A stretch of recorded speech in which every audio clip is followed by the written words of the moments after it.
कबाब gravy का सालन, जो कि जितना देखने में ज़बरदस्त लग रहा है, यकीन जाने उतना ही मज़ेदार शानदार ये खाने में है। तो व्यूअर्स, इसकी लुक देखें तो यकीन जाने इसका टेस्ट और खुशबू बहुत ही ज़बरदस्त आ रही है। तो ये ज़रूर बनाइएगा और मुझे फीडबैक में बताना है आपने कि आपको ये कैसा लगा। तो ये देखिए इसकी ग्रेवी कितनी ज़बरदस्त है। तो अगर आप चाहें तो इसे थोड़ा सा पतला कर सकते हैं, लेकिन मैंने ज़्यादा नहीं किया। तो यहाँ पे मैं इसे डिश आउट करके दिखाती हूँ। तो यहाँ व्यूअर्स देखते हैं, यहाँ ये देखिए कितने ज़बरदस्त है हमारे ये कबाब हैं। माशाल्लाह माशाल्लाह, इतने टेस्टी बने हैं, इतने मज़े के बने हैं। दावत में बनाए या बनाए घर में या फिर किसी भी इवेंट पे, तो यकीन जाने बहुत ही ज़बरदस्त से, बहुत ही मज़ेदार से ये बनते हैं। तो जब आपने एक बार बना लिए तो यकीन जाने आप हमेशा बनाएंगे और सब इसके दीवाने हो जाएंगे।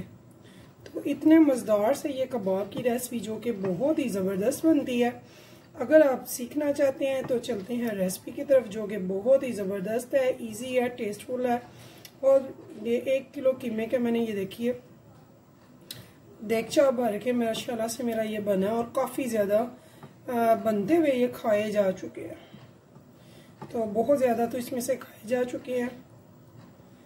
तो अभी भी माशाल्लाह से ये भरा हुआ है। तो व्यूअर्स, जब आप बनाएं तो खाएं तो मुझे ज़रूर बताइएगा कि आपको मेरी ये रेसिपी कैसी लगी है। तो यहाँ भी देखिए इसकी ग्रेवी हम इसके ऊपर डालेंगे, जो कि बहुत ही टेस्टी है, बहुत ज़बरदस्त है, बहुत मज़े के। एक एक बाइट में अगर ये मज़ा ना दे तो मुझे ज़रूर बताइएगा।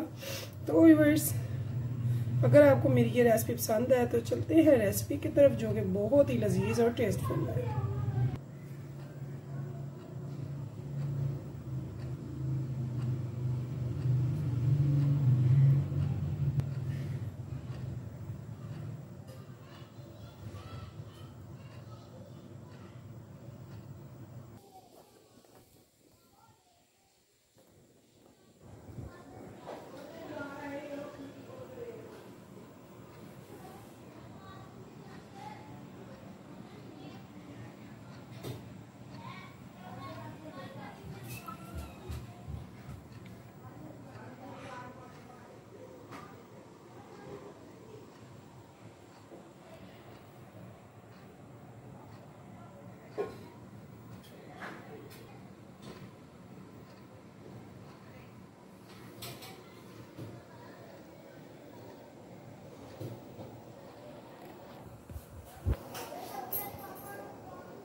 बिस्मिल्लाहिर्रहमानिर्रहीम, शुरू अल्लाह के नाम से जो बड़ा मेहरबान निहायत रहम करने वाला है। तो अस्सलाम वालेकुम व्यूअर्स, कैसे हैं आप? इंशाल्लाह ताला मेरी यूट्यूब फैमिली अल्लाह पाक के फजल करम से बखैरियत होगी।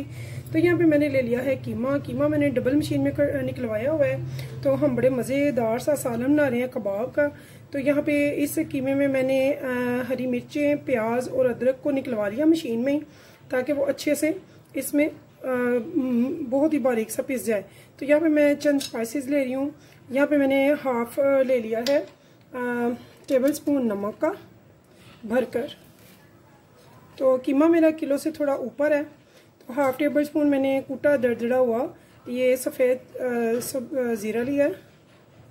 तो हाफ टेबल स्पून ही मैंने यहाँ पे रेड चिली पाउडर का ले लिया और 1 टीस्पून यहाँ पे मैंने ब्लैक पेपर का ले लिया और हाफ टेबल स्पून मैंने यहाँ पे दरदरा सा कुटा हुआ साबुत धनिया ले लिया। यहाँ पे हमने अब क्या करना है, इन सब स्पाइसेस को हमने बहुत ही अच्छे से करना है मिक्स। लेकिन इससे पहले मैं क्या करूँगी, यहाँ पे बहुत ही इसको टेस्टलेस जूसी बनाने के लिए यहाँ पे मैं डालूंगी 2 टेबल स्पून रायता, यानी कि दही पुदीने वाली। ठीक है, 2 टेबल स्पून, ज़्यादा हम नहीं डालेंगे। इसके बाद हमने जो करना है, इसको हमने बहुत ही अच्छे से हाथों से मसल के सेट करना है। इतना अच्छा इसे हमने मसलना है, इतना अच्छा सा जैसे डो होती है ऐसे बिल्कुल मुलायम हो जाना चाहिए ये। तो यहाँ व्यूअर्स, मैं यहाँ पे लहसुन को फ्रेश कूट कर इसमें डाल रही हूँ। के लिए हमने क्या करना है, मैं ले रही हूँ मकई का आटा। आप चाहें तो इसे गंदम का आटा भी ले सकते हैं या फिर मैदा भी ले सकते हैं, जो आपको आटा पसंद हो, आपके पास अवेलेबल हो। जो भी इजीली आप वो इसमें डाल सकते हैं। साथ साथ हमें जितनी ज़रूरत पड़ेगी हमें इसे बाइंडिंग के लिए इसमें आटा मुक्के का डालते जाएंगे। तो मैंने एक प्याली ली थी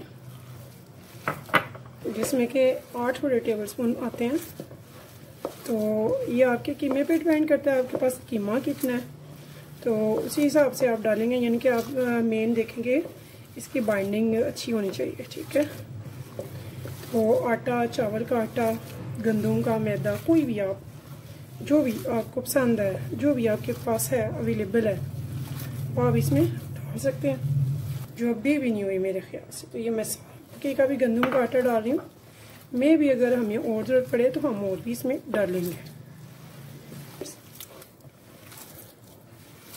इसकी मुलायमत और इसका ये देखिए, ये मुझे चाहिए, ठीक है। तो जब आप देखें ये कंसिस्टेंसी आ गई है और ये बहुत मुलायम हो गया, ये देखिए, तो फिर आपने इसे छोड़ देना है सेट होने के लिए फ्रिज में 10 मिनट के लिए।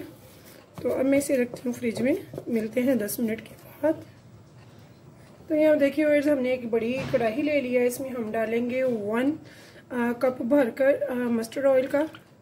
तो इसे मैं लो फ्लेम पे रख दूँगी, चूल्हे पे फ्लेम लो करके, ठीक है, ताकि ये मस्टर्ड ऑयल की जो मखसूस स्मेल होती है वो बिल्कुल रिलीफ हो जाए। तो फिर हम आगे बढ़ेंगे।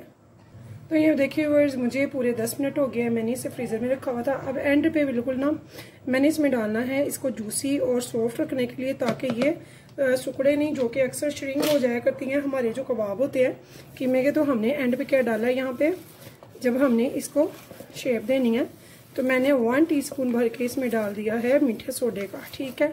अब हम इसे अच्छे से मिक्स कर लेंगे। मिक्स करने के बाद मैं इसको शेप दूंगी कटलेट्स की, कबाब की।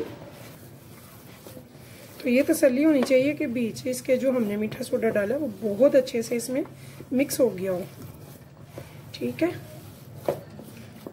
तो यहाँ पे हमने जो आपने साइज लेना है, जितना भी लेना है वो ले लें।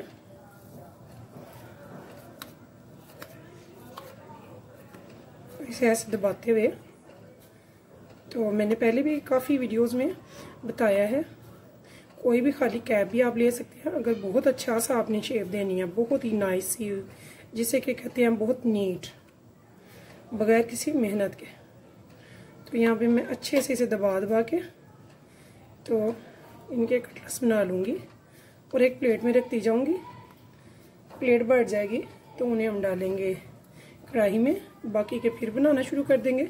यानी कि वो जैसे जैसे फ्राई होते जाएंगे हम उन्हें निकालते जाएंगे और नेक्स्ट डालते जाएंगे, ठीक है। तो माशाल्लाह से ये ज़्यादा है तो सारे तो हम नहीं डाल सकते, अगर थोड़े हों तो हम सारे भी डाल सकते हैं, ठीक है।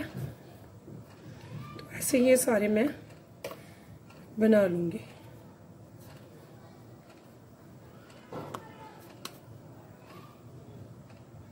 तो ये देखिए व्यूअर्स, ऐसे ही हमने सारे कटलेट्स तैयार करने हैं, साथ साथ बनाते जाएंगे, फ्राई करते जाएंगे। तो चलते हैं चूल्हे की तरफ। तो यहाँ देखिए व्यूअर्स, मेरा जो ऑयल है वो गर्म हो चुका हुआ है, मैंने इसे लो फ्लेम पे रखा हुआ है, 2 से 3 मिनट हो गए हैं। तो अब मैं इसमें कटलेट्स डालती जाऊँगी, इन्हें हम करेंगे फ्राई मीडियम फ्लेम पे, ताकि ये ऊपर से नहीं कलर आए, अंदर तक से पक जाए। बिस्मिल्लाह।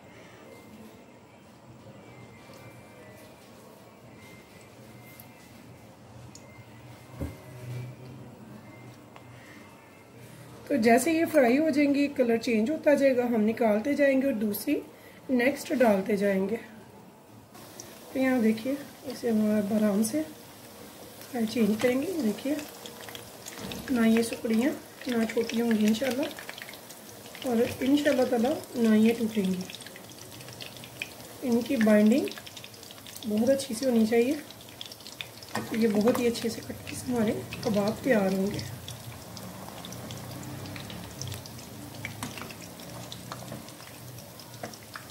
तो मीडियम फ्लेम पे हमने इन्हें बस इतना सा ही कलर मज़ीद देना है, यानी कि दूसरी साइड से भी ऐसे ही गोल्डन कलर आ जाए। तो हमने इनको ज़्यादा डार्क नहीं करना है।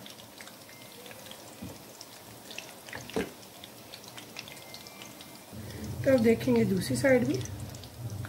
तो यहाँ ये देखिए हमारी दूसरी साइड भी माशाल्लाह से रेडी हो चुकी है। तो अब हम इन्हें एक दूसरे बाउल वगैरह में किसी में निकालते जाएंगे और ऐसे ही हम बाकी की भी सारी इसमें फ्राई करके गोल्डन करके निकालते जाएंगे। तो ये सारी फ्राई करने के बाद मिलते हैं आगे। तो देखिए उसी ऑयल में बाकी के में मैं डाल रही हूँ लहसुन का पेस्ट 1 टेबल स्पून। 1 मिनट इसे हम भूनेंगे बिल्कुल लो फ्लेम में, क्योंकि हमारा ऑयल काफ़ी गर्म है। प्याज लिए हैं उनको मैंने पेस्ट बना लिया बिल्कुल स्मूथ सा, वो इस टाइम पे मैं इसमें डाल दूँगी।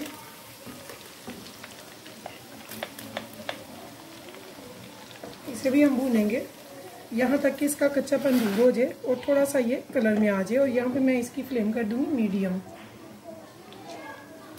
यहाँ देखिए मेरा जो प्याज है वो अच्छे से भुनाई हो चुकी है 5-7 मिनट। तो अब इस टाइम पे ये देखिए यहाँ पे मैंने बड़े वाले बिग साइज लिए थे 2 टमाटर, उनकी प्यूरी बनाई है। तो अगर आपके मीडियम टमाटर हो तो आप 4 लीजिएगा। और ये एक्स्ट्रा बड़े साइज़ के थे 2 टमाटर, और इनका हमने प्यूरी बना ली बगैर पानी डाले। इसे भी अब हम अच्छे से बुनाई करेंगे, साथ साथ इसमें स्पाइसेस ऐड करेंगे। तो ये मद्देनज़र रखिए हमने स्पाइसेस डालने हैं कि हमने पहले भी जो कबाब है इनमें भी स्पाइसेस ऐड किए हुए हैं। तो यहाँ पे 1/2 टेबल स्पून मैं डाल रही हूँ रेड चिली पाउडर का, 1/2 टेबल स्पून नमक का। तो अगर आप चाहें 1/4 हल्दी पाउडर, 1/2 टेबल स्पून जीरा पाउडर, धनिया पाउडर 1/2 टेबल स्पून में भर के डाल रही हूँ।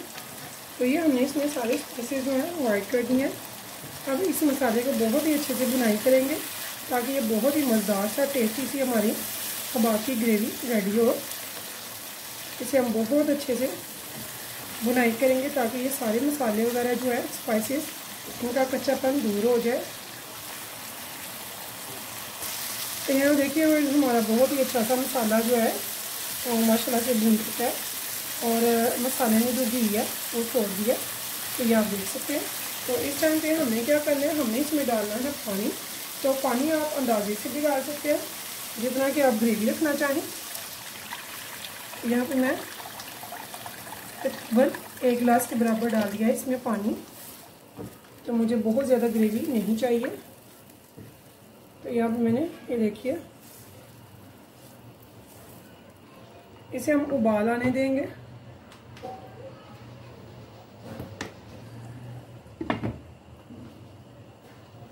तो यहाँ देखिए व्यूअर्स हमारा माशाल्लाह से भरकर कबाब का बोल तैयार हुआ है। तो अब हमने चूँकि ये पानी जो है हमारा बॉईल आ गया है तो इसे हम कढ़ाई में डाल देंगे।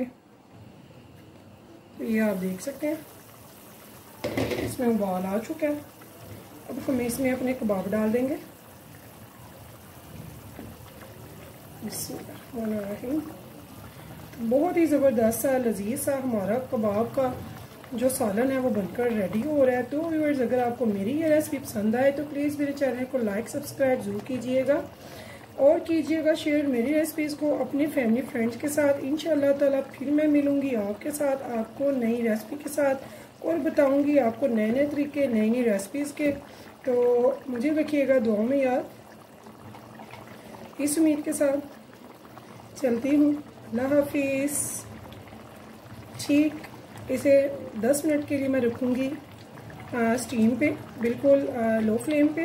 उसके बाद इसे मैं आपको डिश आउट करके दिखाऊंगी इंशाअल्लाह ताला। बहुत ही ज़बरदस्त से मज़ेदार से हमारा कबाब ग्रेवी सालन रेडी हो रहा है। इसे हम थोड़ा सा अलट पलट कर लेंगे ताकि ये सारे अच्छे से ग्रेवी में डिप हो जाए और इन सब में ग्रेवी का टेस्ट आ जाए। ग्रेवी बहुत मज़े की बनी है।